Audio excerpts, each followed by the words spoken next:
ঢাকা বিশ্ববিদ্যালয় কেন্দ্রীয় ছাত্র সংসদ ডাকসু ও হল সংসদ নির্বাচনের প্রচারণার মাঝামাঝিতে সোমবার ডাকসু নির্বাচন স্থগিতের নির্দেশ দেন হাইকোর্ট। তবে কিছুক্ষণের মধ্যেই হাইকোর্টের আদেশ স্থগিত করেন চেম্বার আদালত।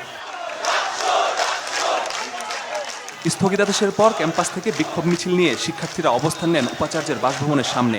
ডাকসু ইলেকশন 9 তারিখে হতেই হবে, না হলে আমরা রাজপথ ছাড়ব না এবং ঢাকা বিশ্ববিদ্যালয় কোনো আন্দোলন করে ব্যর্থ হয়েছে এমন কোনো ইতিহাস এখনো নেই।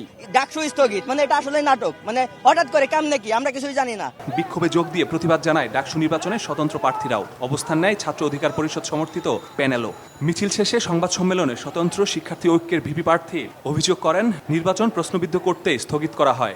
আমরা মনে করি যে এটা একটা ষড়যন্ত্রের অংশ এবং পুরো নির্বাচনটাকে প্রশ্নবিদ্ধ করার জন্য আজকে এই শেষ মুহূর্তে এসে রিটটি করা হয়েছে। আপনি ঢাকা বিশ্ববিদ্যালয়ের শিক্ষার্থী, আপনার অধিকার হরণ হয়ে গেছে, আপনি হয়তো ধরতে পারতেছেন না, বুঝতে পারতেছেন না।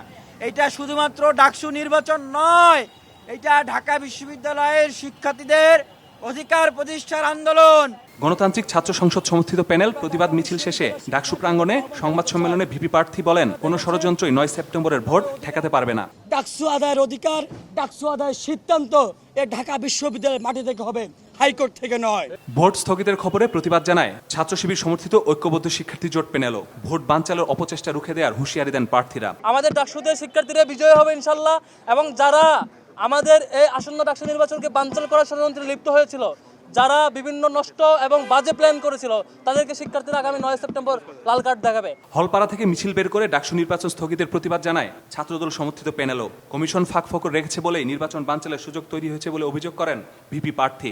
ঢাকা বিশ্ববিদ্যালয় নির্বাচন কমিশন, আপনারা এমন একটা নির্বাচন আয়োজন করতে গিয়েছেন যেখানে আপনারা নির্বাচন বন্ধের ফাঁক ফোকর রেখেছেন। ভোট স্থগিতের হাইকোর্টের আদেশ চেম্বার আদালতে স্থগিতের পর মিছিল নিয়ে ফের হলে ফিরে যায় প্রার্থীরা।